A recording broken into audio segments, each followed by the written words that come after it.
At the same time that people were getting cut in on the deal got smaller. It was a perfect opportunity for people to say, yeah, the reason that you lost your job was them wanting to get cut in on the deal. They use a lot of the same tactics. Equate communism with evil, label anything that they don't like communism. They're still doing that.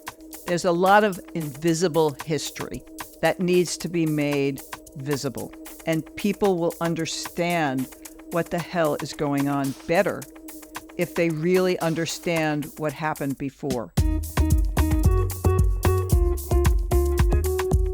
Welcome back to Talking Politics with Mom, where I, Will Gord, a progressive millennial, talk to my formerly conservative boomer mom about politics.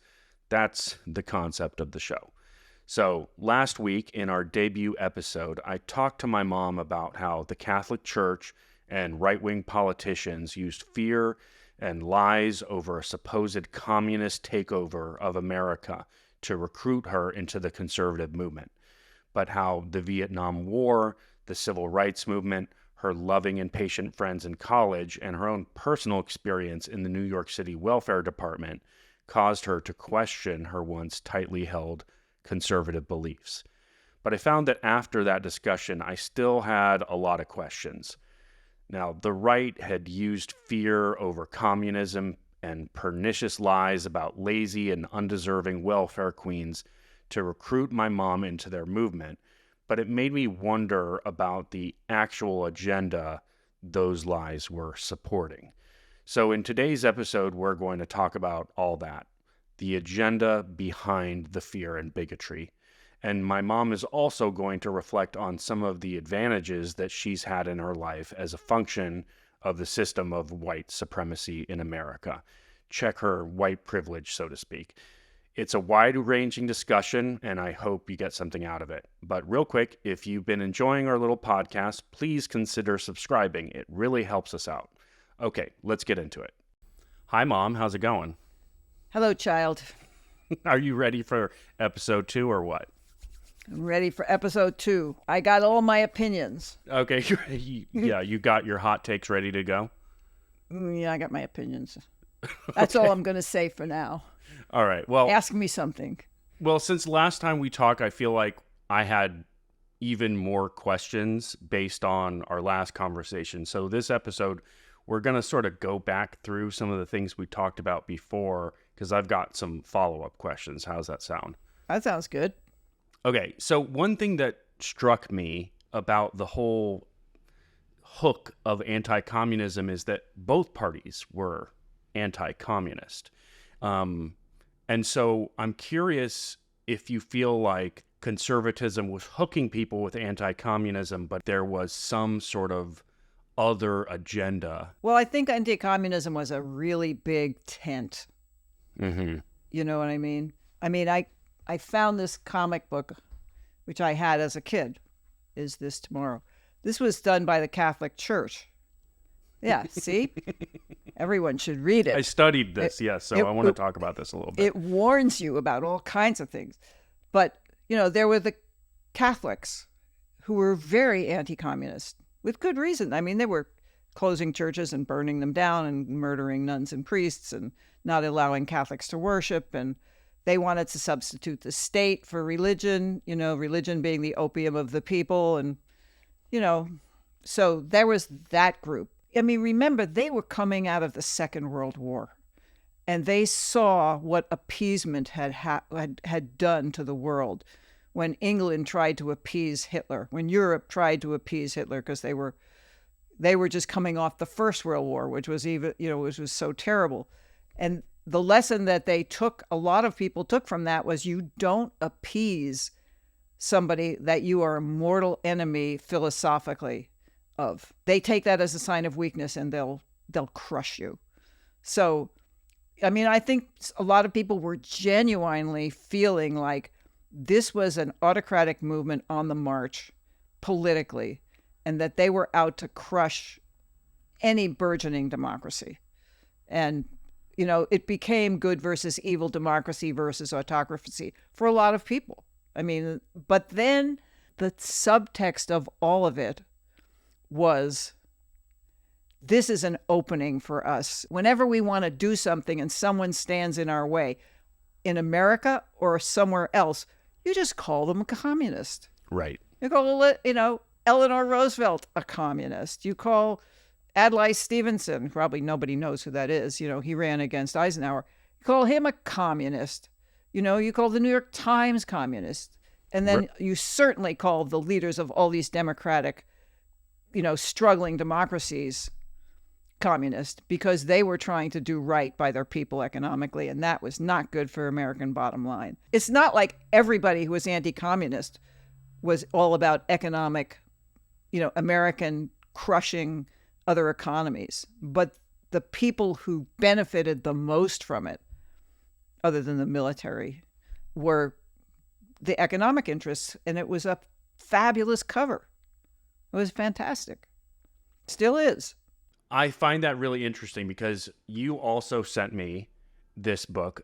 Please excuse the ice cream truck if it's part of the sound. Hold on. I think maybe I need to wait for this ice cream truck. Really? It's making a racket? Oh, my God. Can you not hear it? No. But Listen. I'm deaf. I'm deaf to a lot of tone. So Maud's like, your phone's ringing. I'm like, it is? Okay. The ice cream truck is gone. Oh, good. Continue. So you sent me this book too, this comic book. And like you said last time, one of the things that it suggests is that a lot of the population are unwittingly supporting communism because they're dupes. Right. This is a big horror story about how communism might take over America. And the things that they suggest are a couple big things. They will take advantage of some crisis.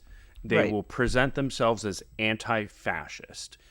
But then they will do a couple specific things. They will infiltrate the unions very specifically, take over the unions, and then they will also infiltrate people who have concerns over civil rights, and then they will turn them into anti-capitalists. And so that's the other thing I wanted to ask you about is obviously anti-communism becomes this partisan political weapon, but it also seems like one of the main things that people like Joseph McCarthy and others who were questioning whether everyone was a communism were calling Martin Luther King a Marxist. What they were really doing is just trying to make sure that any dissent that questioned capitalism was labeled as communism and therefore had no opportunity to gain a foothold. Oh, yeah. I mean, if you wanted to shut somebody up, you call them what they said, communist and treason and anti-American. Anybody.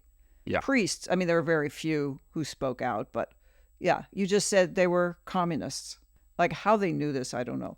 But labor unions, that was important because that was the biggest bulwark against economic, crushing the powers that be, crushing the middle class. So it was very much in their interest to make them communists, and be in disfavor with the rest. But a lot of people were union members, so I don't think that really worked.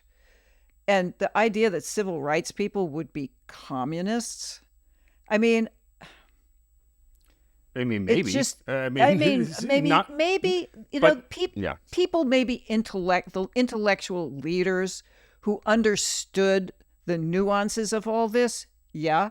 Certainly leaders of some of the civil rights movement, I'm sure, had read Marx and understood Marx and also understood the harms of capitalism. And if they were going to critique that system, it was easy to just call them communists, but then communism just becomes, a euphemism for bad or traitor. And then suddenly there's no way to even critique the system.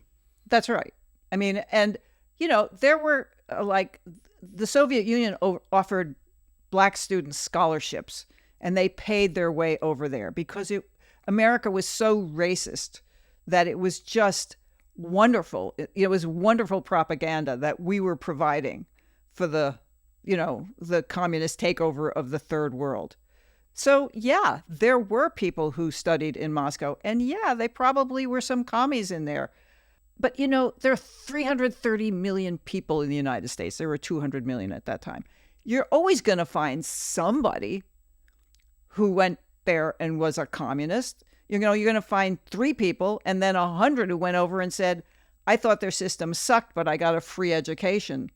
But you're going to ignore the 100 people who said that and look at the 3 people and say, you see what they're doing? They're all like this.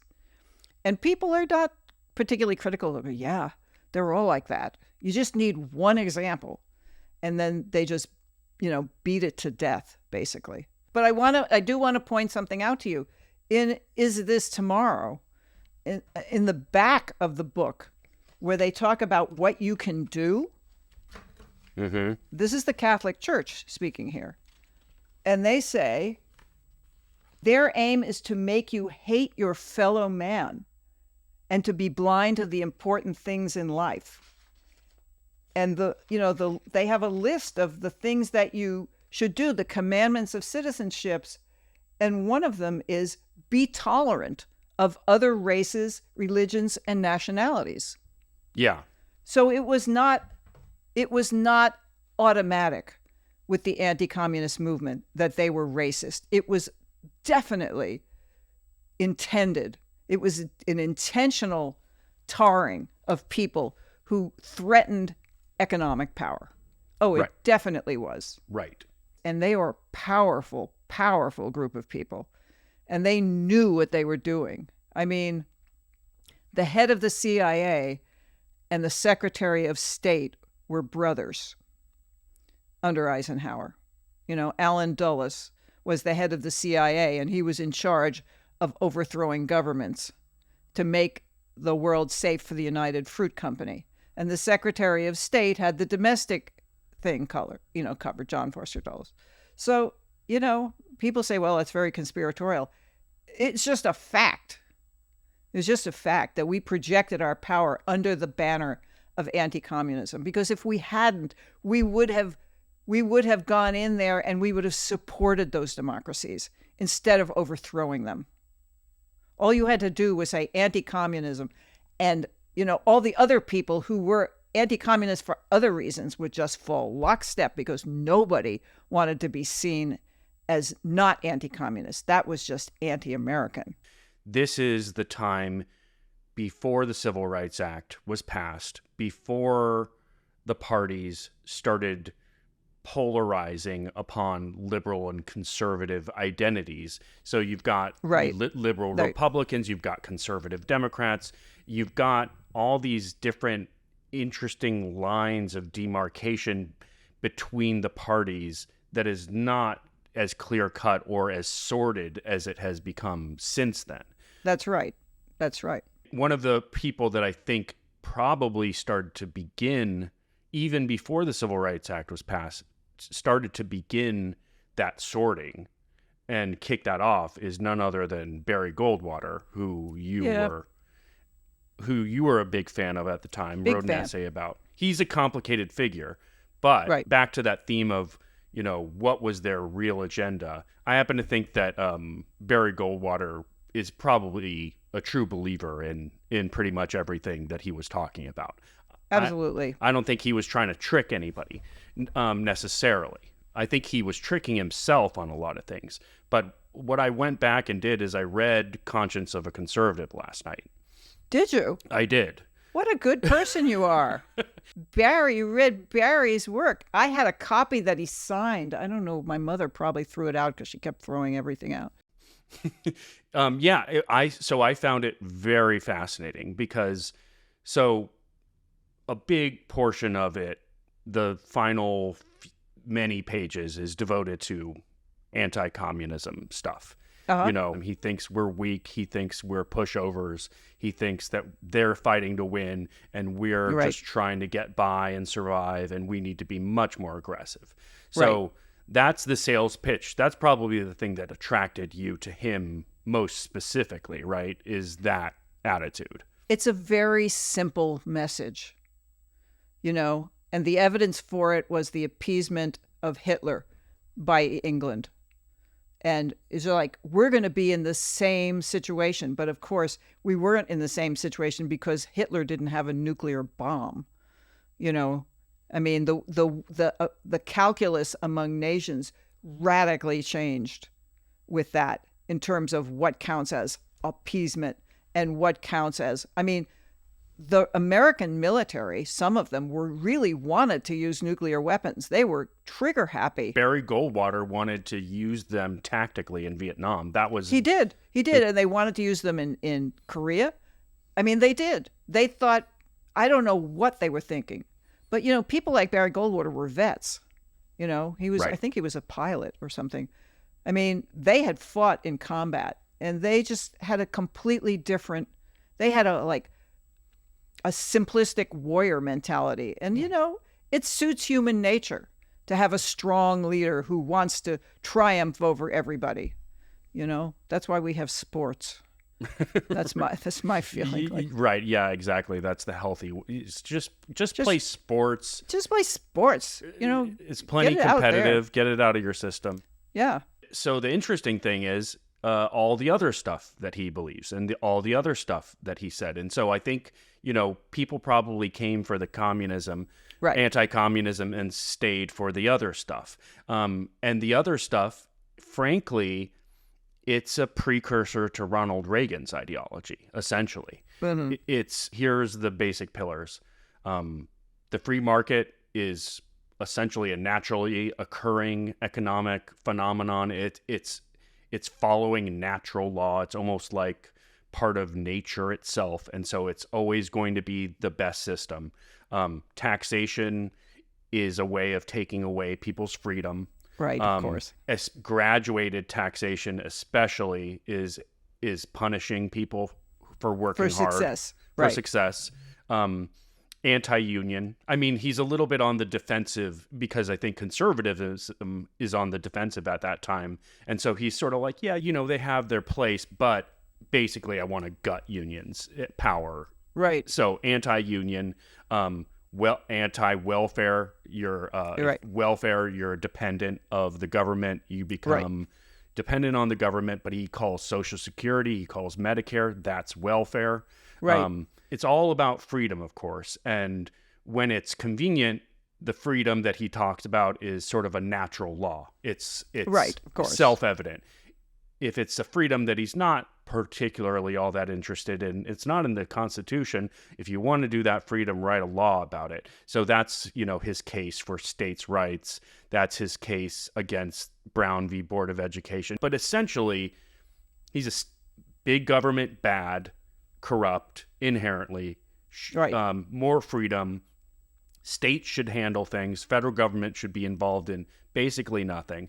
And it's essentially Ronald Reagan. He talks about the government. He talks about big unions, but he sort of glosses over the power of large corporations or the ultra wealthy. And so what he leaves out is almost more important because all of his policies are basically just policies that support the rich and powerful. Right. Right. I mean, that's the thing, it's perfectly designed. And this notion that, capitalism is the best and it's kind of a natural law.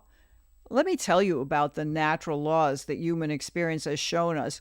Greed, avarice, power accumulating, and people who are powerful always want more of it, and people who have money always want more of it.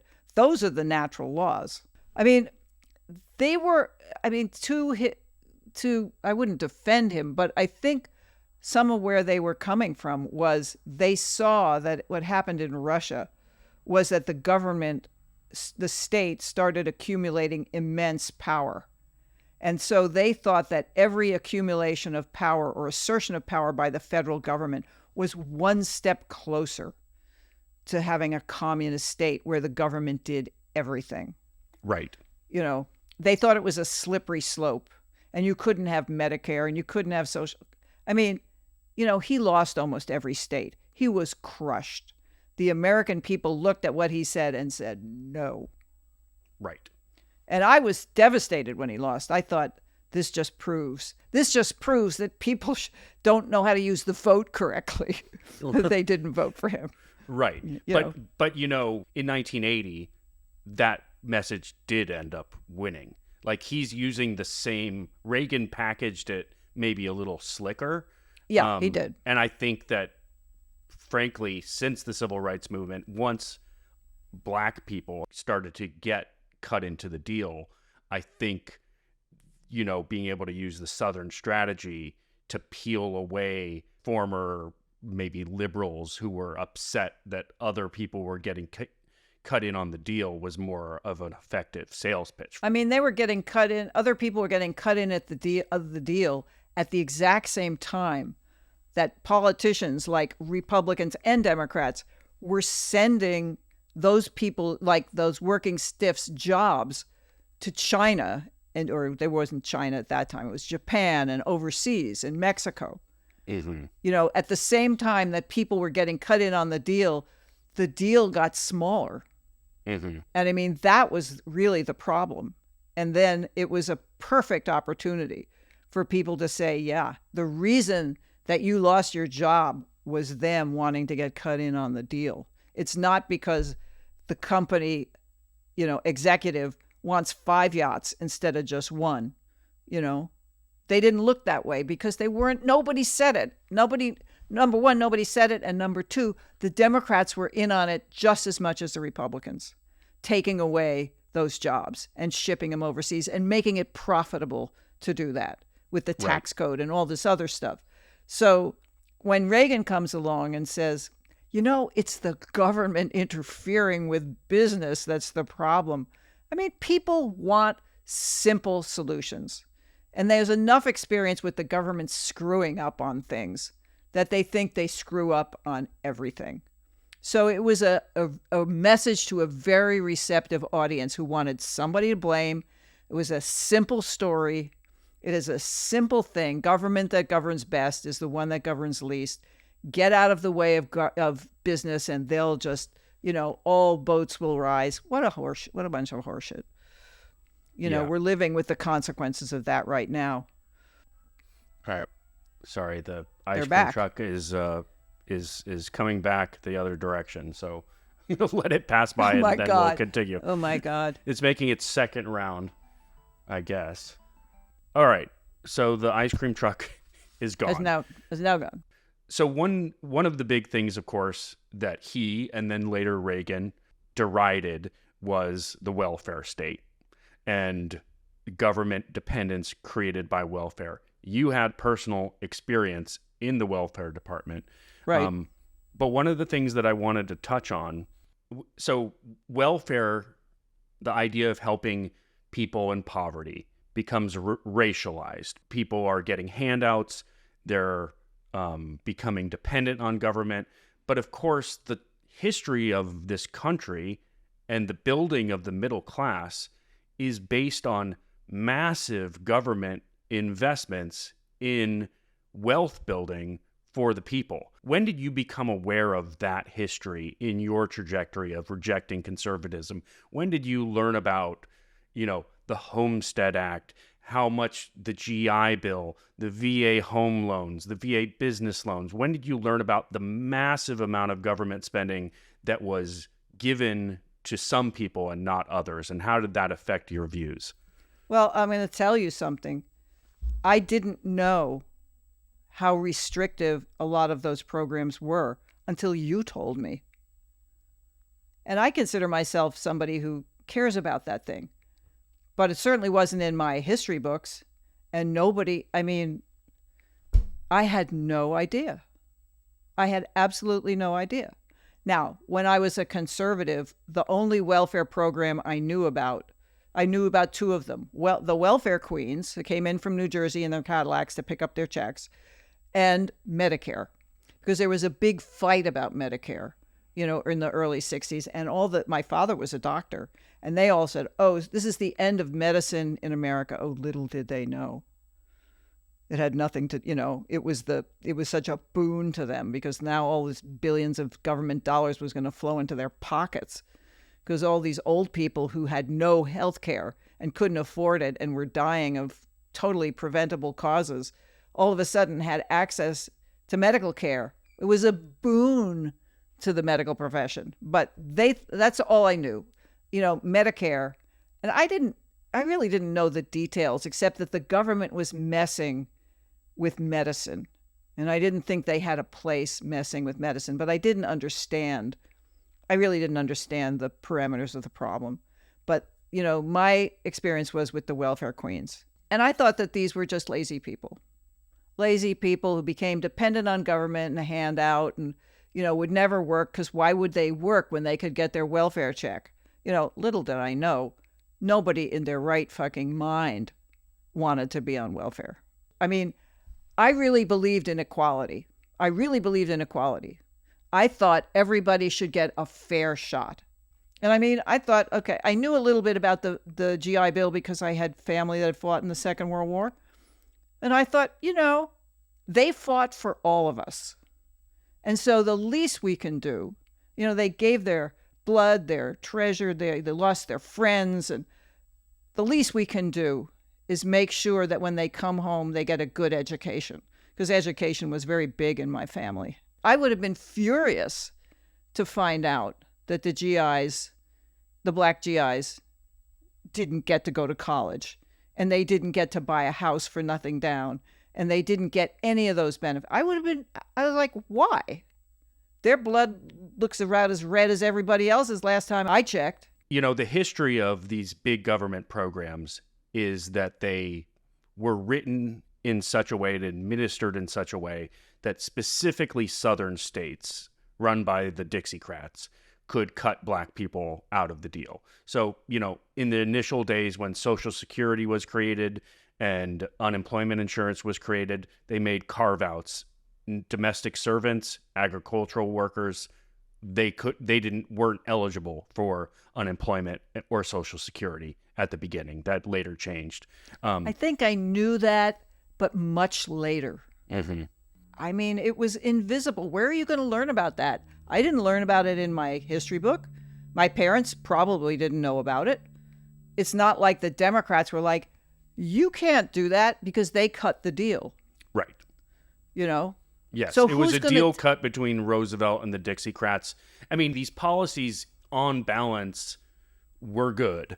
They just did not include everybody, right? Well, Roosevelt was, he's in the 30s and the 40s. He's, 60, 70 years from the end of the Civil War.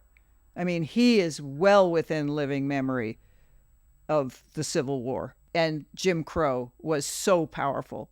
And he knew he was cutting dirty deals that were wrong, but he figured half a loaf is better than no loaf. His wife didn't think so. But after a while, that's no excuse. There's just no excuse for it. And I think a lot of people would be outraged. And I would say that 99% of Americans, including probably most people who consider themselves progressive, have no idea that went on. And I think it's kind of, if you told people that now, I think a lot of people would be angry, but they would say, well, I didn't do it. But it's kind of like if you had this race and everybody's at the starting line and the white people are on one side and the black people are on the other side. And the black guy looks over to the white starting line and all these white people have jetpacks on their back. Yeah. And he's like, how come I don't have a jetpack? Where'd you get that jetpack? Yeah, and in this analogy, it's on your marks, get set, go, and the first 244 years, the black person can't even move. Yeah, well, they got rocks in their pocket also. Yes. That's like, doesn't everyone have rocks in their pocket? Like, no, they don't have. So the white guy with the jetpack is like, I don't know, this family has always had it. So you go and you look at the jetpack and it says GI Bill. Yeah. It says the New Deal. It says Social Security. And he says, I guess that's why, because we never got any of those things. And, you had the jetpack and your grandfather who fought in the war was able to buy a house. And then he raised his kids and they inherited the house and they sold it and made a lot of money and bought a house for every single one of you. That's why, and now all your kids have the jetpack. But we don't. Not only do we not have the jetpack, but when the race starts, we have to stop at a certain point and go back and get our grandmother, because she had never got nothing, and I got to take care of her now. Yeah. And plus, I have rocks in my pocket. Mm-hmm. All of these efforts to ban books, to ban the teaching of critical race theory in school, that's the point of them. They don't want people to learn the history that different groups of people, based on phenotypic characteristics, some groups were given advantages that allowed them to inherit and build and grow intergenerational wealth, and another group was denied that opportunity. They don't want that being taught to this day. And so still the language is, we want equal opportunity. We don't want equal outcomes. Of course, the irony of that is that not everyone starts at the same place. So to say that you're having equal opportunity assumes that the playing field is level from the beginning. You were talking to me the other night as we were preparing for this about some of your first jobs that you got. Oh yeah, let's talk about my first jobs. So I get home from, college my first year, and I go to Manhattan and apply for the, help wanted women. You could either be a secretary, a file clerk, a waitress, I was probably not very good at any of those things. And so after I was very unsuccessful, my mother picked up the phone and called my uncle and said, "Peter, my daughter needs a job." And so the next day, I was working at a bank in Manhattan, just like that, And then the next job I got, my father gave me a job working for him in his hospital, right? And then when I was in law school, I needed a job after my first year because you couldn't work for law firms in those days. And my mother said, "Okay, let me think." She picks up the phone and calls somebody that she played golf with. My mother was a scratch golfer. She was awesome. And she said, "My daughter needs a summer job. She lives in Los Angeles." And the guy says, "Okay, send the resume." So I send the resume. I mean, my resume was like, all right. A week later, I had a job at one of the biggest corporations in the world. Was I better than all the thousands of resumes they got? I doubt it. But my mother knew a guy who turned out to be one of the major vice presidents in that because they played golf together. And so I had access to all this stuff. I'm like, did I get those jobs because I was the best? No. Anybody could have done some of those jobs. But I got them because I was connected. And I was connected because my parents had opportunities, because they got jobs from the Work Progress Administration during the Depression, because they got cheap home loans, because they weren't banned from neighborhoods because of their skin color. I mean, they got lots of advantages that they passed on to me. And then you pass those on to me. And it's easy to say, well, everyone should have equal opportunity. They should, but what the hell does that mean? Right. If I had gone to my white friends and said, "You think that getting a public school education is equal opportunity? Would you like to go to the black school in the area? Would you like to go there?" And they're like, "Oh, hell no. The paint is peeling and the textbooks are like 10 years old. I don't want to go there." Well, how is that equal opportunity? Just because they go to the same, to public education? One is completely thrown in the garbage, by the, they don't get enough money. Nobody takes care of it. It's not equal. Come on. Don't be stupid. That's just stupid. That's just lying. Or just it's just like not using your head. Like, what do you want to achieve? Do you want people to really, like everybody has the same opportunity? Well, then they have to have the same opportunity for a long time. It's just not like, you can't just say, today we're at the starting line and I have a jetpack and you have rocks in your pocket and no jetpack, but we have the equal opportunity to win. No, you don't. You have to do something to give those people the jetpacks. And then they'll see that in that race, a lot of people on the other side of that line will kick your ass. Right. This is, of course, the whole DEI discussion that's happening right now in our politics, which is diversity, equity, and inclusion. And of course, the way that corporations administer those ideas in large measure is PR for them. They're not really, and frankly, I don't even know that by the time you're talking about applying for a job, you're too far down the line in a lot of ways, to really address that problem in a systemic way. But the ideas are good. And the usage of it, though, is to assert that women, Black people, gay people, trans people, whoever, are getting unfair, undeserved advantages. And I mean, Kamala Harris is the DEI candidate, which is, absurd. She was, an attorney general and senator before she was a vice president. But it's all, they really want to say the N-word, of course. But it's amazing to me that the history is that one group of people got all the advantages, another didn't get any. And then when you say, we want to try to redress some of the harm that has been done, suddenly they're getting undeserved, unfair advantages. It's just such an insidious idea. When I first heard that Kamala Harris was being accused of being DEI, I had to look it up. I don't know what it was. I was like, Dei, Mater Dei, Mother of God. Dei means of God in Latin. So I was like, Mater Dei, Angelus Dei, Lamb of God. And like Mater Dei is a great high school. I think it's in Baltimore. Fabulous basketball team. Always was, I thought, Kamala of God. Oh, that's nice. Oh, that's nice. You think Kamala's of God? I like that. Thank you. So then I looked it up. As diversity, equality, inclusion. Yeah, diversity, equity, inclusion. They have a big problem with the term equity because they assert that means equal outcomes, and that's not equality. Yeah. No, that's stupid. Nobody gets equal outcomes. You get 100, kids of really smart parents and rich parents, and you stick them in Harvard. You're not going to get equal outcomes. Some of them are screw ups. Some of them are lazy. Some of them will be successful. Some of them will. You're not going to get equal outcomes. You're never going to get equal outcomes. People are so different. That's just stupid. Nobody thinks that. I thought, okay, what's wrong with diversity, inclusion, equity? Like equality.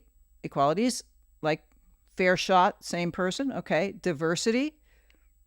I mean, what are they even talking about? That she's a candidate because she's diverse?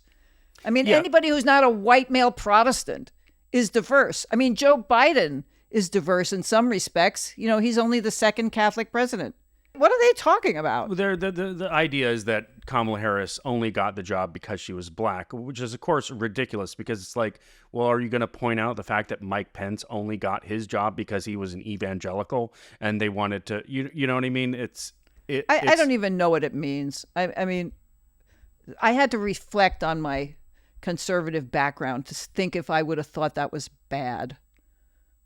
And then maybe it's something we need to talk about kind of separately, but the equality part, I mean, I'm going to read you something, speaking of equality, because I thought that was the easy one for me as a conservative, because everybody should have the same shot.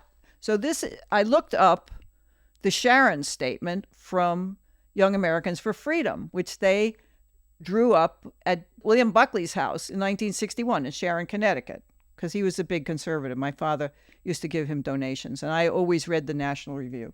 Okay. So here's the statements of their principles. The 8th one, that when the government takes from one man to bestow on another, it diminishes the incentive of the first, the integrity of the second, and the moral autonomy of both. Okay. So when you take from one man to bestow on another, I mean, you're basically you're talking saying about taxes. You shouldn't tax anybody. Well, that's you shouldn't stupid. Tax anybody or spend money as the government. I mean, that's... yeah. Well, that's stupid. But what they're talking about is like welfare. Yes. Like first of all, let's go back to the starting line. You took from every American who paid taxes to give GIs free college. To give them no down payment loans and all the other things that you get in the GI Bill. So what? They gave everything to all of us. I think we owed it to them. And if you're going to give it to them, and then everybody gets it, including the black soldiers. I mean, what are you talking about?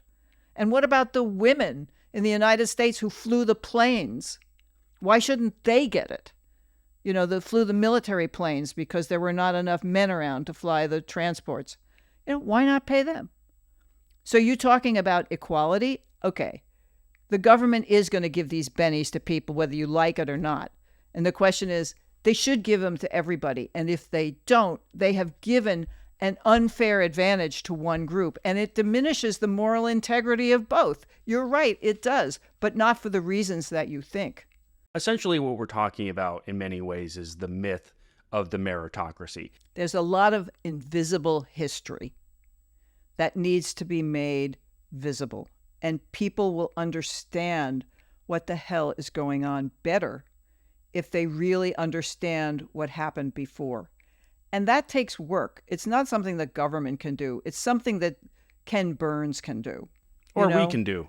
Or we can do. You can tell a story about how people get ahead. And it's a good story. It's a good American story. I mean, the story of my family is a good American story. My mother got a job with the WPA. All of her siblings did. When they were starving, my grandmother was completely illiterate. She had no marketable skills except washerwoman. Those jobs during the Depression saved them. It gave them the possibility of eventually going to college where they got scholarships, and they couldn't have gone without scholarships, and that gave them the opportunity to follow whatever they were good at. And my mother was good at being smart, and she ended up taking her smart degree and going to a hospital and working there, and she met a guy who was a doctor. And that gave, and then he bought a house because he got a good interest rate, and then he could afford it.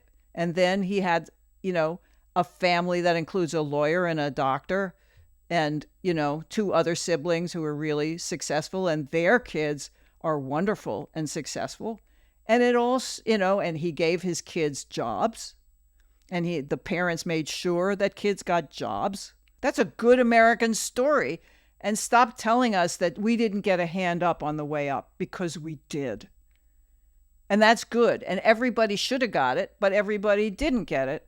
And now what are you going to do about it? You got to do something. You got to do something. It's like the whole country has to put their heads together and figure out what will work and what seems fair to everybody. I mean, maybe that won't work, but, you got to put your heads together and figure out what we do about it now.